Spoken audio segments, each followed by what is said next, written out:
This is why it's such an effort to get you to think the worst case scenarios, because everything really begins with you. Every breakthrough you will ever experience starts with your vibes, your thoughts, your emotions, how you feel.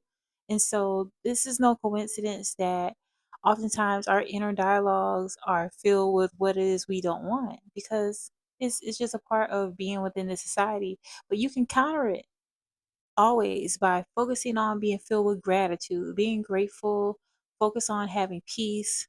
Get up and do something to make yourself feel better. When you actually take care of yourself, when you can look at yourself and be happy, you're going to create an inner alchemy that is going to mirror your outside vibration. And so what this looks like, y'all, I'm just share a little bit of an experience. Like, sometimes I like to just go out and sit in the field and take in nature. Okay. And I'll go for my walks, whatever. But sometimes I'll have people kind of gravitate towards me. And often I'll just kind of, still stay in my zone and they'll just move away. But I had this experience where this girl, young woman, I'll put it that way, she came over and she was, trying to talk to me. She was like, "How are you? Can I sit with you for a little while?" And I'm really cautious around people, but at the same time, I realized that not everybody is awful.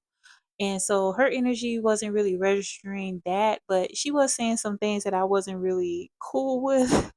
Like, even saying I was her soulmate. I'm like, girl, and it could be just because the fact that I'm radiating a positive energy, and it may be an energy that she hasn't had around her per se, so she could have gotten a little twisted in her mind.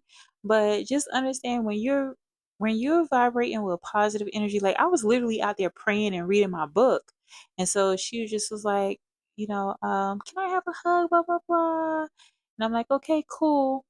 And she did mention something about God before she left, about, how maybe God wanted us to meet. I'm like, okay, yeah, I can get jiggy with all that. But at the same time, this is an aspect of you creating harmony internally. When you're focusing on positive thoughts, you're going to attract more people that want that positivity.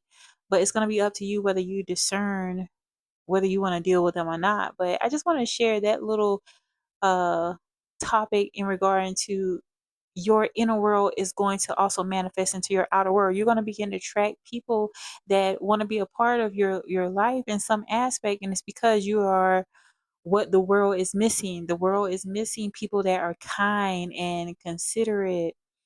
That is not a common thing. And so don't be surprised that when you're focusing on your path of connecting with the Most High more, you're even going to pick up on animals coming around you even more, birds and squirrels and all kind of stuff. And it's because you are beginning to align with a positive vibration, and that emits out into the world. And so just trust the process and know that the type of life that you want, you're going to have it when you begin to choose to be positive to the best of your ability. I'm not saying live in a bubble. Sometimes duality is important. Sometimes you got to get into a little negativity, but do your best to go back to your default setting of having peace, positivity, and gratitude. Selah, shalom.